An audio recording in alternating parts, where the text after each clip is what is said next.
جب کوئی چوری کرنے لگتا ہے، دیوار پھلانگتا ہے، اس کا دل دھڑکتا ہے۔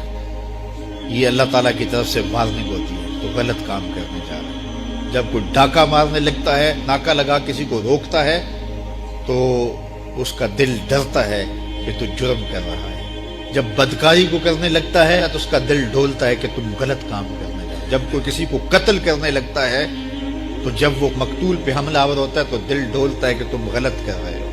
حتیٰ کہ دیوار رکھتے ہوئے ہمسائے کے 2 انچ بھی دبانے لگے تو دل ڈولتا ہے کہ تم غلط کر رہے ہو۔ یہ جو تیز تیز دل دھڑکنے لگتا ہے گناہ کرتے ہوئے، تو یہ اللہ کی طرف سے اسے بتایا جا رہا ہوتا ہے کہ تم غلط کر رہے ہو۔ حضور سے پوچھا گیا کہ ایمان کیا ہے؟ فرمایا جب نیکی تجھے خوش کر دے اور گناہ تجھے دکھی کر دے، فانت مومن، تو تو مومن ہے۔ تو کسی کو پوچھنے کی بجائے اپنے اندر سے فتویٰ لیا جاتا ہے، اندر ہی بتاتا ہے کہ اچھائی کیا ہے، اندر ہی بتاتا ہے کہ برائی کیا ہے۔ اب وہ کس راہ پہ چلے گا؟ میرے حضور نے فرمایا جنت کا راستہ مشکل اور کٹھن ہے، اور جو جہنم کا راستہ ہے وہ آسان اور آراستہ ہے، شہوات سے سجا ہوا راستہ ہے۔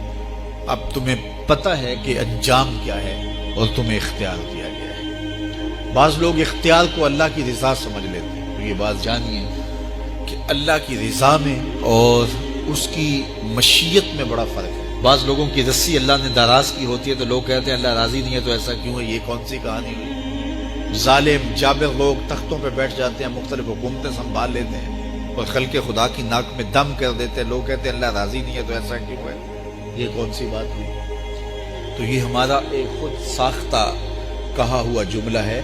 حقیقت میں کیا ہے کہ اللہ کی رضا اور ہے، اللہ کی مشیت اور ہے۔ یہ اللہ نے ہاتھ دیے ہیں، اللہ کی رضا یہ ہے کہ ان ہاتھوں سے اچھے کام کیے جائیں۔ آنکھیں دی ہیں تو ان آنکھوں سے قرآن مجید کی تلاوت کی جائے، اللہ کی قدرت کی نشانیاں دیکھی جائیں، لیکن ان آنکھوں کو شہوات سے بھر دیا جائے، ان ہاتھوں کو ظلم سے بھر دیا جائے تو اللہ روکتا نہیں ہے۔ ایسا نہیں ہے کہ بندہ گالی دینے لگے تو زبان ٹیڑھی ہو جائے، ایسا نہیں ہے کہ بری نظر سے آنکھوں کی بینائی کمزور ہو جائے، ایسا نہیں ہے تھپڑ مارنے لگے تو ہاتھ رک جائے، ایسا نہیں ہے کہ وہ میں خانے کی جانب چلنے لگے تو پاؤں کی انگلیاں ٹیڑھی ہو جائیں، چلا نہ جائے، ایسا نہیں ہے۔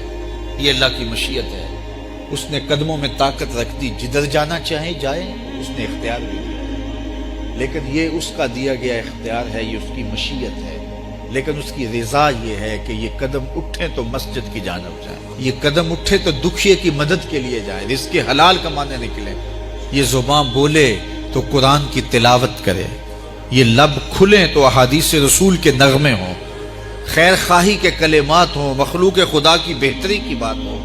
لیکن اگر کوئی گالی گلوچ دینے لگ جائے تو اس سے اللہ کی رضا نہیں۔ اللہ نے اعضاء بنا دیے اور اللہ نے انسان کو خیر و شر کی تمیز دے دی، اچھائی اور برائی کا پتہ دے دیا، اب اس کی مرضی ہے کہ وہ کدھر نکلتا ہے۔